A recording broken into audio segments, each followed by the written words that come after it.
Muito bem, vamos abrir no Salmos, livro de Salmos 32. Salmos 32.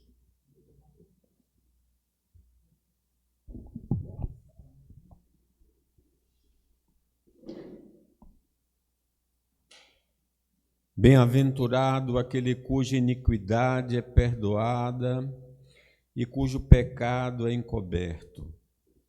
Bem-aventurado o homem a quem o Senhor não atribui iniquidade e em cujo espírito não há dolo. Enquanto calei, os meus pecados envelheceram os meus ossos pelos meus constantes gemidos todo dia. Porque a tua mão pesava dia e noite sobre mim, e o meu vigor se tornou em sequidão de estio. Confessei-te o meu pecado, e a minha iniquidade não mais ocultei. Disse: confessarei ao Senhor as minhas transgressões, e tu perdoastes a iniquidade do meu pecado. Sendo assim, todo homem piedoso te fará súplicas em tempo de poder encontrar-te. Com efeito, quando transbordarem muitas águas, não o atingirão. Tu és o meu esconderijo, tu me preservas da tribulação e me cerca de alegres cantos de livramento. Instruir-te-ei e te ensinarei o caminho que deves seguir, e sobre as minhas vistas te darei conselho. Não sejas como o cavalo ou a mula, sem entendimento, os quais com freios e cabrestos são dominados. De outra sorte, não te obedecem. Muito sofrimento terá de curtir o ímpio, mas o que confia no Senhor, a misericórdia o assistirá. Alegrai-vos no Senhor e regozijai-vos, ó justos. Exultai, vós todos que sois retos de coração. O tema é a aflição de origem pecaminosa, o sofrimento que é gerado por pecado. Esse é que o Salmo 32 trata. Na outra oportunidade, eu falei que a aflição de origem pecaminosa pode se manifestar por meio de infelicidade. Geralmente, a pessoa que peca acaba sendo uma pessoa infeliz. Restitui-me a alegria da tua salvação. A aflição de origem pecaminosa também pode se manifestar por meio de doença. Ele fala dos ossos deles como que esmagado, né? Ele sente no corpo algum mal físico porque ele tinha pecado contra Deus. E, por fim, falamos também que a aflição de origem pecaminosa tem como executor da penalidade o Deus Todo-Poderoso. Ele fala que a sua mão pesava de dia e de noite. Então, era Deus afligindo, punindo, castigando ele por ele ter transgredido contra Deus e contra a sua palavra. Então, na sequência, nós vamos agora perceber que a aflição de origem pecaminosa necessita da graça divina do perdão para a libertação do sofrimento. Quem está sofrendo porque pecou, precisa da graça do perdão, porque só através da graça do perdão ele vai ter a libertação do sofrimento. No versículo 1 diz: bem-aventurado aquele cuja iniquidade é perdoada e cujo pecado é coberto. Versículo 2: bem-aventurado o homem a quem o Senhor não atribui iniquidade e em cujo espírito não há dolo. Quando transgredimos a lei moral, os 10 mandamentos, ou não concordamos com a doutrina cristã, necessitamos do perdão de Deus. Porque nós podemos pecar quebrando a lei moral ou pecar não concordando com a doutrina cristã revelada nas Escrituras. A ofensa cometida contra o Senhor, e não podemos esquecer, ele diz: pequei contra ti contra ti somente, é cometida com o Senhor, é punida com a pena de morte em várias dimensões e aspectos da vida humana. O salário do pecado é morte espiritual, é morte física, é morte eterna, é morte dos bens, é morte dos relacionamentos. De fato, quando a pessoa peca, quando nós pecamos, a morte passa a reinar, como nós lemos na leitura, que Jerusalém foi totalmente destruída por causa do pecado. Sem o perdão de Deus, será executada a sentença da lei contra nós. Se pecamos contra Deus, ele vai agir, vai punir. Tomou, pois, o Senhor Deus ao homem, colocou no jardim do Éden para cultivar e o guardar. E o Senhor Deus lhe deu esta ordem: de toda árvore do jardim comerás livremente, mas da árvore do conhecimento do bem e do mal não comerás, porque no dia em que dela comeres, certamente morrerás. E nós conhecemos então o que aconteceu com Adão.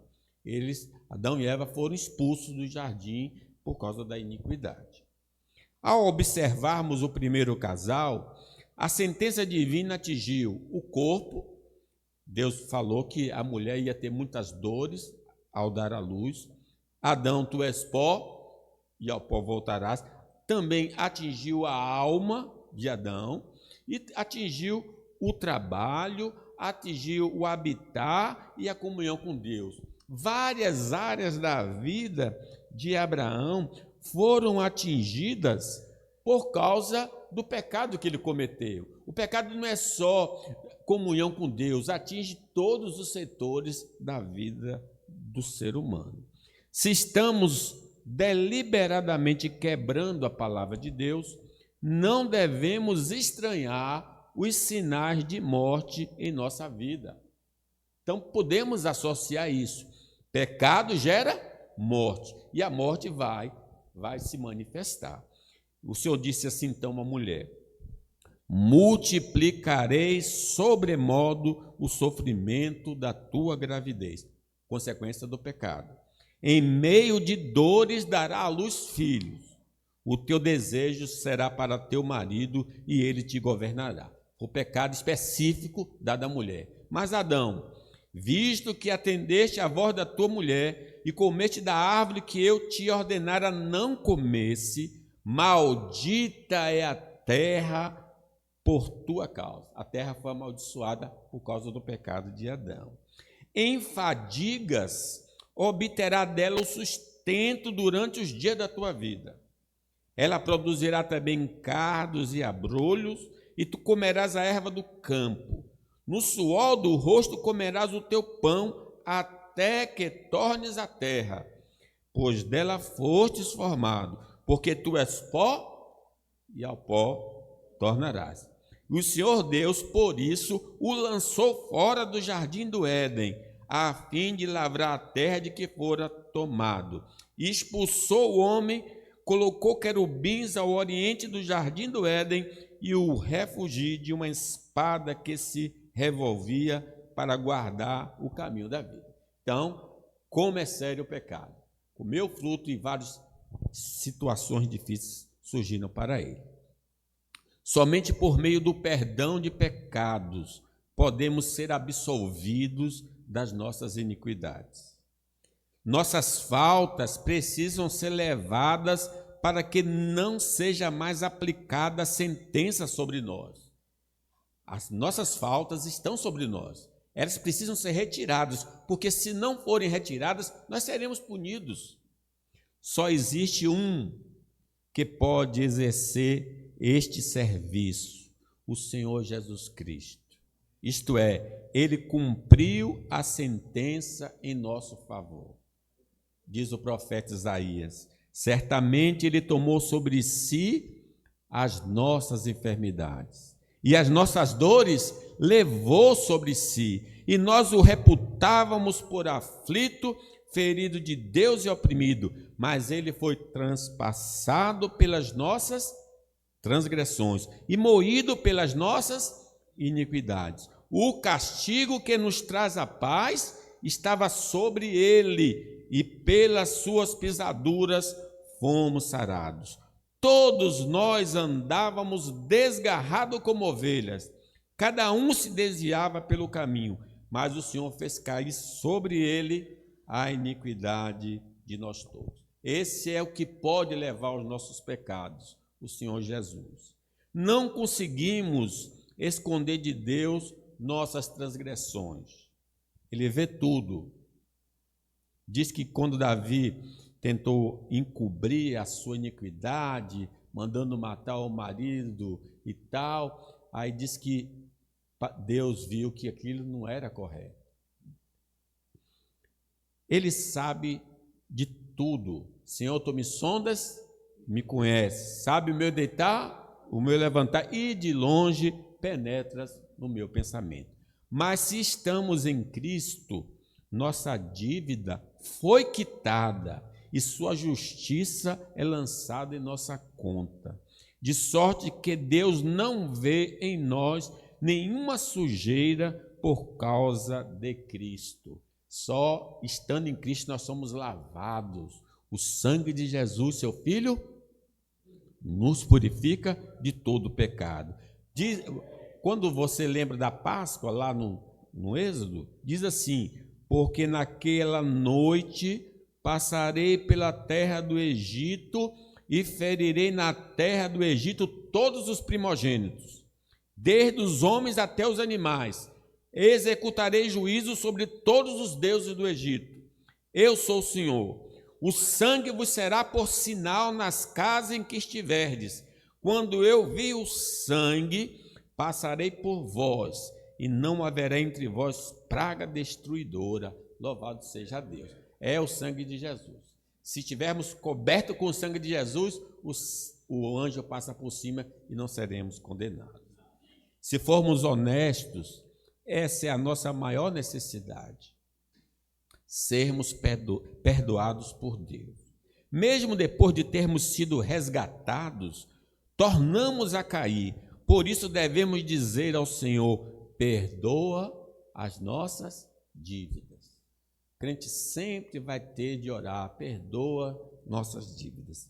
Se dissermos, diz o apóstolo João, que não temos pecado nenhum, a nós mesmos nos enganamos e a verdade não está em nós. Se confessarmos os nossos pecados, Ele é fiel e justo para nos perdoar os pecados e nos purificar de toda injustiça. Se dissermos que não temos cometido pecado, fazemo-lo mentiroso e a sua palavra não está em nós. Se não somos convertidos pelo Senhor, nós carregamos a culpa do pecado original e o pecado pessoal. Nesta condição, estamos perdidos. Caso o perdão de pecados não nos alcance, iremos morrer eternamente por causa de nossas iniquidades. Precisamos ir apressadamente a Cristo para sermos purificados. Crendo no Evangelho de Deus, Jesus nos abençoará com o perdão dos pecados. Então, se nós não conhecemos ainda Jesus, nós somos culpados do primeiro pecado e somos culpados dos pecados atuais. Então, precisamos nos arrepender. Arrependei-vos, pois, e convertei-vos, para que sejam cancelados os vossos pecados. Em segundo lugar, meus irmãos, a aflição de origem pecaminosa precisa haver confissão de pecados ao Deus das misericórdias. No versículo 5, confessei-te o meu pecado e a minha iniquidade não mais ocultei. Disse: confessarei ao Senhor as minhas transgressões, e tu perdoaste a iniquidade do meu pecado.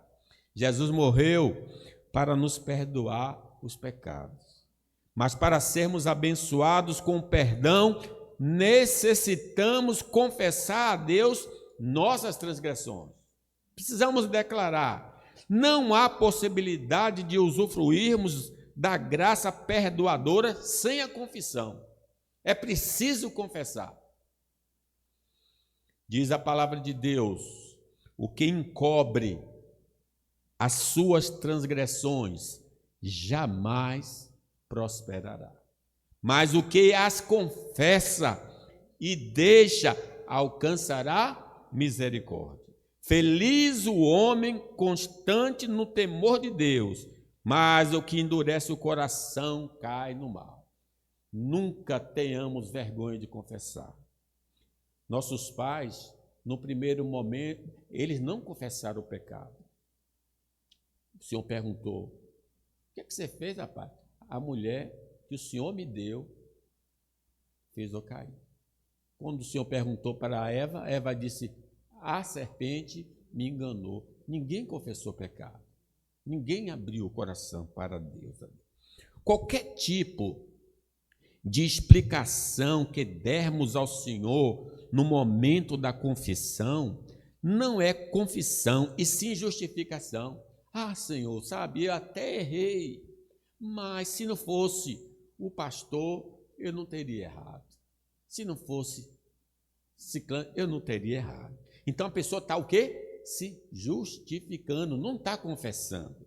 Lançar a culpa de nossos erros no diabo, nas pessoas e em circunstâncias, estamos tentando persuadir Deus que sem a intervenção externa não teríamos pecado. Ainda que algo possa nos ter influenciado para o mal, nós somos responsáveis pelos nossos atos. Precisamos ter consciência disso. Ah, foi o diabo. Ah, foi fulano. Ah, porque eu estou pobre. Ah, porque eu estou necessitado. Perguntou-lhe Deus, falando com Adão: quem te fez saber que estava nu?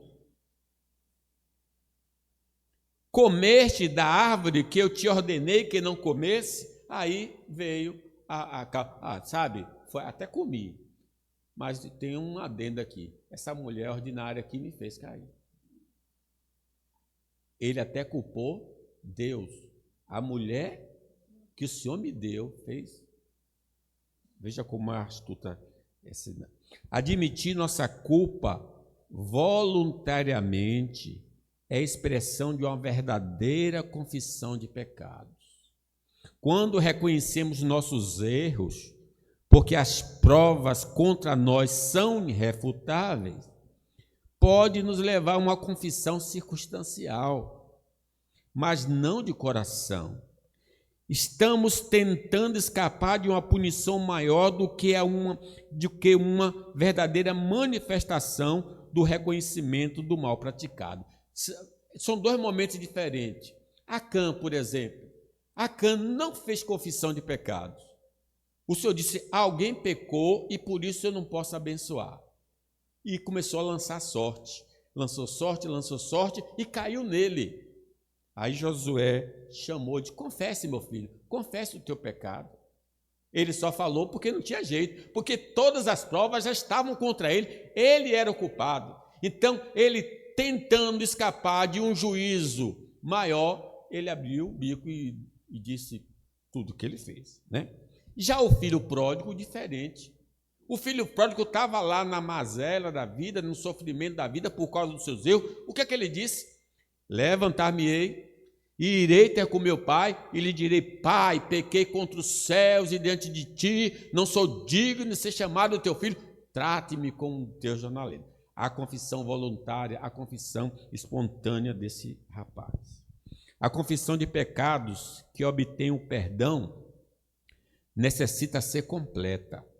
Não pode ser parcial, mas total. Não iremos impressionar o Senhor com nossa meia-culpa, porque Ele conhece todos os nossos procedimentos. Uma confissão pela metade é desonestidade e falta de confiança na graça de Deus. A tentativa de esconder ou minimizar nossos pecados impede a cura e o perdão plenos que Ele deseja nos oferecer. Agora eu cito a declaração de Acã.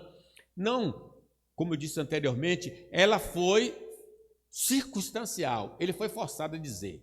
Mas a oração verdadeira é mais ou menos assim como Acã disse. O Josué se aproximou dele e disse, então Josué disse a Acã, meu filho, dê glória ao Senhor, o Deus de Israel, confesse, conte-me o que você fez, não me esconda nada.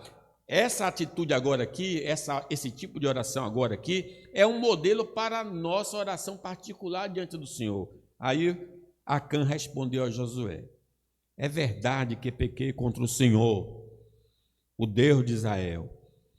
O que fiz foi o seguinte, quando vi entre os despojos um belo manto de Siná, 200 ciclos de prata e uma barra de ouro que pesava 50 ciclos, eu os cobicei e me apossei deles, estando escondidos no chão da minha tenda com a prata por debaixo.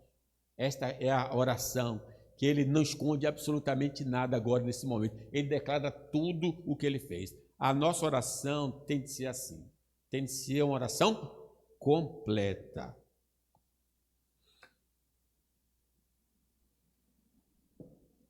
Todo pecado, em essência, é uma ofensa primária contra Deus.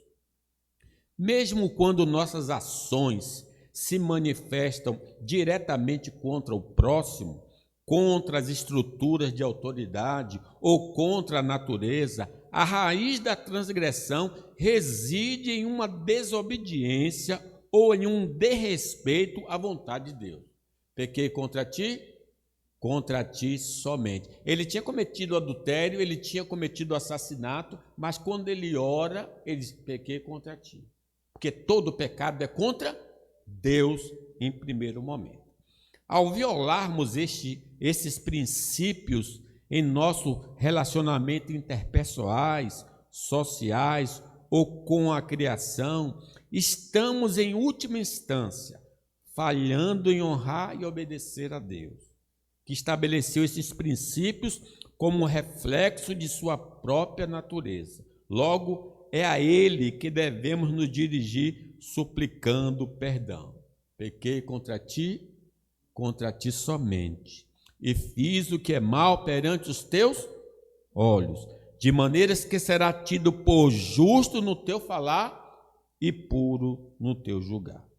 Reconciliação com aqueles que prejudicamos diretamente. Pelo contrário, o reconhecimento da ofensa primária contra Deus deve nos impulsionar a reparar os danos causados ao próximo, às autoridades e à criação, como fruto genuíno do nosso arrependimento. Depois que eu falei com Deus que pequei contra Ele, eu devo procurar as pessoas que eu ofendi. Eu devo restituir ao próximo.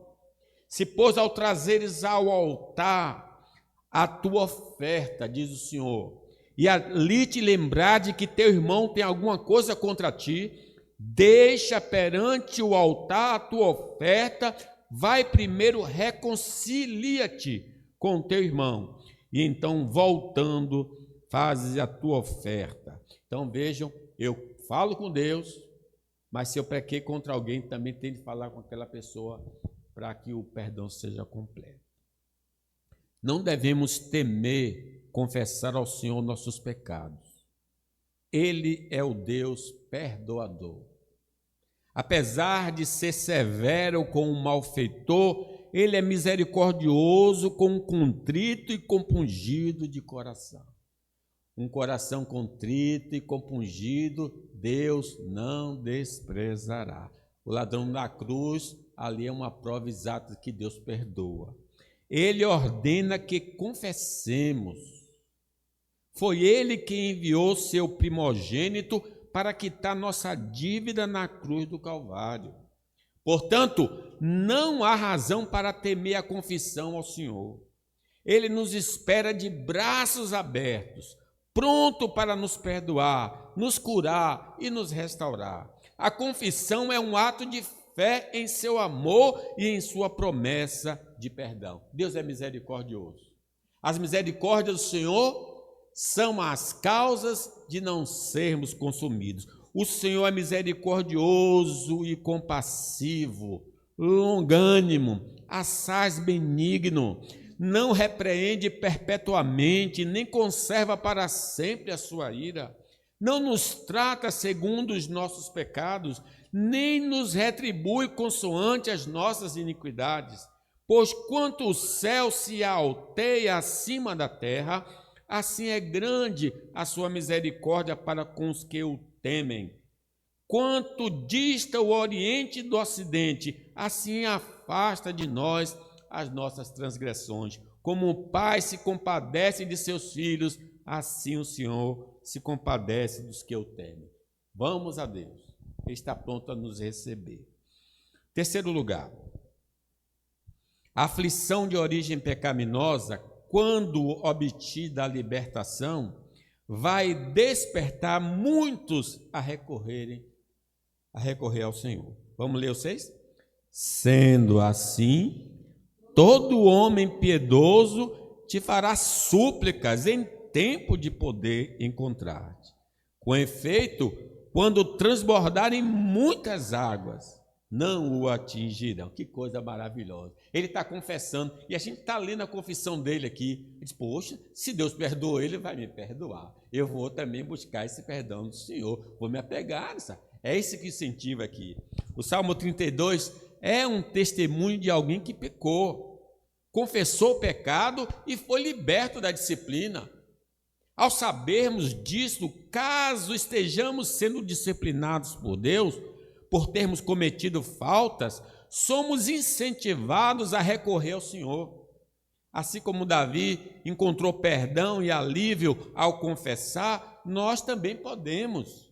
A disciplina de Deus não é um sinal de rejeição, mas muitas vezes um ato de amor que visa nos trazer de volta ao caminho da retidão e da comunhão com Ele. O Pai corrige a todo filho que ama. Ele está mandando a disciplina para a gente voltar para o caminho. Aí eu leio aqui Manassés, o rei Manassés. O Senhor falou a Manassés e a seu povo, mas não lhe deram atenção. Por isso o Senhor enviou contra eles os comandantes do exército do rei da Síria, os quais prenderam Manassés, colocaram em gancho no nariz e algemas de bronze e o levaram para a Babilônia. A disciplina, a mão de Deus caiu sobre ele. Em angústia, ele buscou o favor do Senhor, o seu Deus, e humilhou-se muito diante do Deus dos seus antepassados. Quando ele orou, o Senhor ouviu, atendeu o seu pedido e o trouxe de volta a Jerusalém, a seu reino. E assim Manassés reconheceu que o Senhor é Deus. Deus perdoa aquele homem.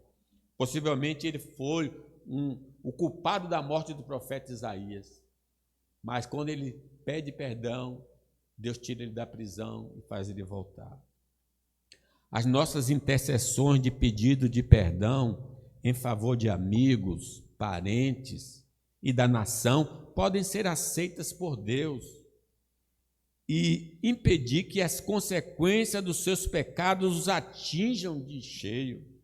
Sabedores de que Deus ouviu a Moisés para que Israel não fosse exterminado no deserto, vamos clamar por misericórdia ao Senhor pelos nossos conterrâneos, orar pelo parente, pelo amigo, pela nação. Você pede, perdoa, e Deus vai perdoar.